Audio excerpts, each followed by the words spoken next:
Welcome to Earshot, and this is Girl Math. Hi there, आप सुन रहे हैं girl math, एक ऐसा podcast where we help you figure out finances right from the basics to the big things. We sincerely hope to be the sane voice that cuts through the noise and acts as the starting point on your money management journey. I am Himanshi, and with me is my co-host Deepavali. Thanks, Himanshi. So of late, I'm seeing a lot of news, a lot of buzz around gold. So there's this gold rush कि कैसे सोने की prices records touch करती जा रही हैं. Just कुछ दिन पहले ही गोल्ड ने लगभग 1,83,000 रुपीज पर 10 ग्राम्स टच किया था. अब ऐसे में गोल्ड ज्वेलरी खरीदना तो उतना सेंस नहीं बनाता, but what about gold investment? Yeah, you rightly touched upon this topic at this point as the world is facing uncertainties all around. कभी किसी वॉर की न्यूज़ आती है या कभी यूएस प्रेसिडेंट डोनाल्ड ट्रंप कुछ नया अनाउंस कर देते हैं. ऐसे टाइम में safe haven assets like gold ज़्यादा रिटर्न्स देने लगते हैं क्योंकि उनकी डिमांड काफ़ी ज़्यादा बढ़ जाती है. अनसर्टेन टाइम्स में लोग स्टॉक मार्केट छोड़कर ऐसे फाइनेंशियल एसेट्स में पैसा लगाने लगते हैं. Wow, given the current situation लगता तो है कि ये गोल्ड में इन्वेस्ट करने का सही टाइम हो सकता है. I even read that analysts are saying that gold price 2 lakh rupees तक टच कर सकते हैं, जिसके कुछ बड़े reasons हैं. Strong safe haven demand, aggressive central bank buying and private investors are increasingly buying it. But लोग gold को as asset buy ही क्यों करते हैं? सो दीपावली, जब भी हम कोई ज्वेलरी बनवाते हैं तो उस पर अलग अलग रिटेलर्स अपने हिसाब से एक मेकिंग चार्ज लगाते हैं, राइट?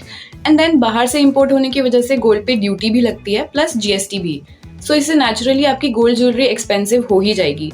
इसके अलावा इफ़ यू थिंक तो आप उस ज्वेलरी को सेल भी करने जाएं तो आपको उसमें भी वैल्यू सेम नहीं मिलेगी.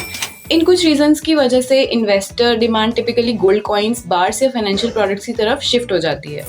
Okay, so इससे this much is clear that gold related financial instruments में invest करना can be much better than buying a piece of jewelry in the long run. But how can I start investing in gold? क्या क्या options available हैं and मुझे कहाँ से शुरुआत करनी चाहिए? Yes, investing in gold सुनने में थोड़ा complicated sound कर सकता है, but उतना है नहीं. There are a number of ways by which you can invest in gold digitally, और जिसके लिए आपको कहीं जाने की ज़रूरत भी नहीं पड़ेगी. आप ये सीधा अपने फ़ोन से भी कर सकते हैं. But before we begin explaining different gold investment instruments, digital gold investment का सबसे बड़ा बेनिफिट है प्योरिटी, जो फिजिकल गोल्ड के साथ एक कंसर्न रहता ही है. Continuing what Himanshi you were just saying, आप गोल्ड में कई तरह से ऑनलाइन इन्वेस्ट कर सकते हैं, जैसे gold ETFs, buying digital gold, gold funds और SIPs, या gold linked bonds. Let's understand some of these very popular gold investment instruments one by one. First and the simplest way by far is digital gold. आप इसे phone पे, Paytm जैसे apps से खरीद सकते हैं. एंड ये गोल्ड रियल फिजिकल गोल्ड के अगेंस्ट बैक्ड होता है, जो इंस्टीट्यूशंस लाइक RBI वॉल्ट्स में स्टोर करके रखते हैं. इंटरेस्टिंगली, डिजिटल गोल्ड में इन्वेस्ट करने के एक और काफी बड़ा एडवांटेज ये है कि आप एक बहुत छोटा अमाउंट जैसे 10 रुपए से भी शुरुआत कर सकते हैं. राइट. मोरोवर, डिजिटल गोल्ड में आपको कभी भी खरीदने की फ्लेक्सिबिलिटी भी होती है. सो आप इसे कभी भी बाय या सेल कर सकते हैं अपने टाइम के हिसाब से, and without worrying about the stock market hours. और जब भी आपके पास गोल्ड ज्वेलरी होती है, यू आर ऑलवेज टेंस ना कि इसको कहाँ कैसे सेफली रखा जाए, right? But with digital gold you don't have to worry about this और even any kind of locker charges और theft risk. Also digital gold में इन्वेस्ट करने से ना ही आपके पास फ्रैक्शनल ओनरशिप होगी, बट आप सब कुछ इजीली घर बैठे ही कर सकते हो. इसमें आप अपने बजट के हिसाब से एक स्पेसिफिक अमाउंट ऑफ गोल्ड खरीद सकते हैं, जिससे आपके बिहाफ पर प्रोवाइडर सिक्योर वॉल्ट्स में रखेगा. इसकी वैल्यू को आप इजीली ऑनलाइन ट्रैक भी कर सकते हैं. एंड डिजिटल गोल्ड में आपके पास इसे फिजिकल गोल्ड में कन्वर्ट कराने का भी ऑप्शन होता है. However, इसमें डिलीवरी एंड मेकिंग चार्जेस लग सकते हैं. With these advantages, I wonder why many people still do not invest in digital gold, जबकि वो लोग स्टॉक्स में रिस्क लेने के लिए रेडी है. Anyways, continuing with our discussion, अब समझते हैं कि आप किन किन और इंस्ट्रूमेंट से गोल्ड में ऑनलाइन इन्वेस्ट कर सकते हैं and how you can make the most out of it. Okay, but before we move on to our next investment option, you must also remember that digital gold के कुछ disadvantages भी हैं, like they are not regulated by an entity like the SEBI or RBI. हालांकि known reputable platforms gold safely store करते हैं, but an absence of regulatory oversight can increase some risk. On the other hand, there are advantages like low minimum investment, guaranteed purity, and digital gold को आप as collateral भी use कर सकते हैं अगर आपको कभी किसी छोटी borrowing की जरूरत पड़े. This sounds simple yet effective for a beginner. But अगर आप एक step आगे जाना चाहते हो and feel that you're ready to take some risk, you can also invest in gold ETFs. इनको आप गोल्ड स्टॉक्स भी समझ सकते हैं since they track the price of physical gold. So अगर गोल्ड प्राइसेस ऊपर जाएंगे तो आपका गोल्ड ETF का प्राइस भी ऊपर जाएगा. To understand how are these traded, consider stocks. जैसे उन्हें स्टॉक मार्केट पे ट्रेड किया जाता है, गोल्ड ETFs भी स्टॉक एक्सचेंजेस पर ट्रेड होते हैं, just like a company's shares. 1 unit of a gold ETF typically represents a certain quantity of physical gold with high purity, which can be 99.5% or higher, held by the fund. Gold ETFs का फायदा ये है कि इन्हें market hours में bye and cell किया जा सकता है, जस्ट लाइक स्टॉक्स.